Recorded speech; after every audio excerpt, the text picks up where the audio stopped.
माता। आदिलक्ष्मी नमस्तेस्तु परब्रह्म स्वरूपिणी यशो देहि धनं देहि सर्व कामांश देहि मे आदिलक्ष्मी माता वो तुम दोनों के यहाँ आने का कारण ज्ञात है मुझे। यशो देहि पहेली के हल के जिस संकेत को तुम ढूंढ रहे हो वो मेरे पास भी नहीं, इसीलिए तुम्हें अन्य माताओं के पास जाना होगा और इस क्रम का आरंभ तुम जगत माता देवी पार्वती से कर सकते हो। उचित है माता। तब तो हमें आज्ञा दीजिए माता। ये तो उचित है जो माता ने अपने धन कोष के विषय में कुछ नहीं कहा। और मुझे ये भी ज्ञात है कि कुबेर जी के संरक्षण में रहने वाला समस्त धनकोष अब अपने स्थान पर नहीं। पुत्र गणेश, तुम्हें स्मरण है ना कि उस धन को लौटाना तुम्हारा दायित्व है, क्योंकि वो समस्त धन तुम्हारे ऊपर मेरे ऋण के समान है। आप तनिक भी चिंता मत कीजिए माता, मैं उस असुर की तीनों पहेलियों का हल ढूंढकर वो संपूर्ण धन अवश्य लौटा लाऊंगा।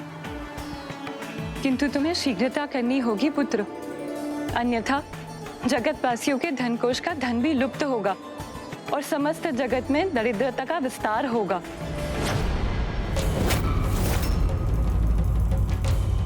अनुज गणेश, अब हमें अविलंब माता पार्वती के पास पहुंचना चाहिए।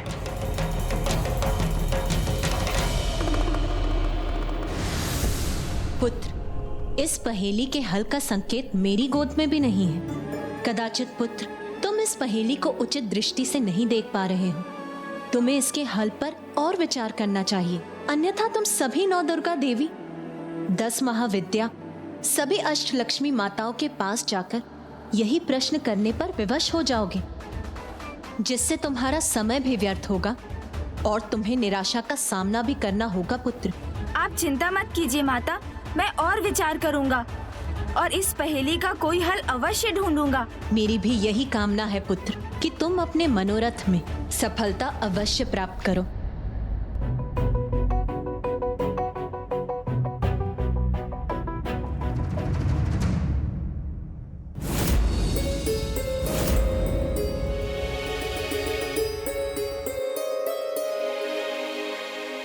जगतवासियों के धनकोष का धन भी लुप्त होगा और समस्त जगत में दरिद्रता का विस्तार होगा।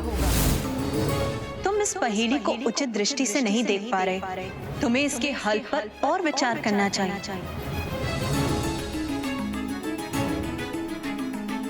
क्या हुआ गणेश, अब किस विचार में डूबे हुए हो तुम? देखो अनुज गणेश, इस प्रकार चिंता और तनाव से ग्रसित होकर इस पहेली का हल नहीं निकलेगा।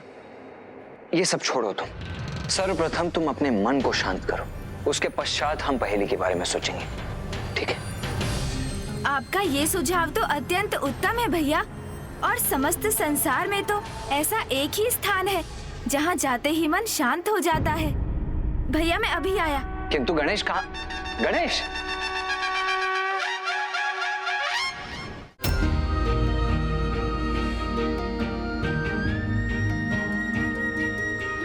ये क्या कर रहे हो पुत्र? माँ, आपने ही तो कहा था सभी माताओं के पास जाने में तो बहुत समय व्यर्थ हो जाएगा, इसलिए मुझे तो आपकी गोद में आने की आवश्यकता है, क्योंकि आप मेरी ही माँ नहीं अपितु समस्त जगत की जननी है, जगत माता है। तुझको माता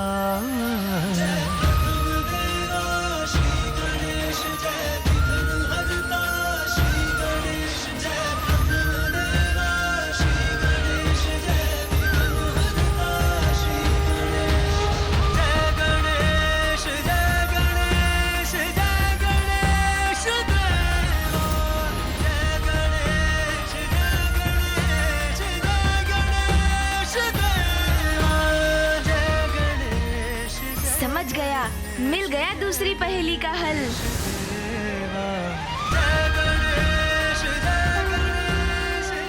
आपका कोटि कोटि धन्यवाद माँ। जगत माता की गोद में जाकर कोई भला कैसे निराश हो सकता है माँ, किंतु अब मुझे शीघ्रता करनी होगी। अनुमति दीजिए माँ। प्रणाम माँ। पता है मेरा अंधेरे छोर में रास्ता मिलेगा माँ की गोद में। माँ की गोद का अर्थ तो है धरती माँ की गोद। तो वो अंधेरी छोर कहीं धरती के तल में तो स्थित नहीं है। धरती माँ की गोद में कहीं अंधेरी छोर है तो वो तो पाताल में ही है ना प्रभु। यदि ये उचित है प्रभु तो शीघ्र हमें उस अंधेरी छोर को ढूंढकर उस दुष्ट असुर लोभासुर के निकट पहुंचना चाहिए।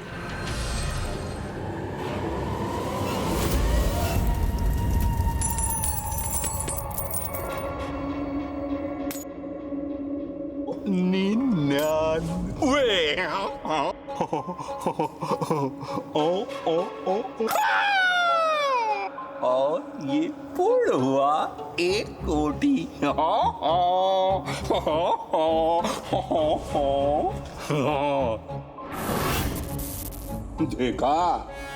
देखा है आप लोगों ने? अभी तो इसका एक छोटा सा अंश भी नहीं गिन पाया हूं मैं, और अभी 1 कोटि पूर्ण हो गया।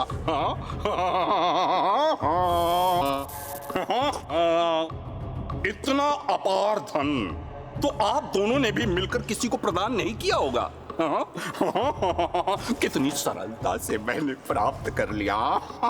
भ्रमित कर दिया मैंने गणेश जी और उनके साथियों को। और अब गणेश जी मेरी पहेलियों को सुलझाने का उपाय ही करते रह जाएंगे। ना ही वो इस पहेली का हल पा सकेंगे, ना इस धन को, और ना ही आप में से किसी को। और भंडासुर जी के तप समाप्त होने के पश्चात मुझसे यह सब प्राप्त करके अत्यंत प्रसन्न होंगे और मुझे अनेक शक्तियां प्रदान करेंगे। हाँ, भंडासुर। नमः शिवाय।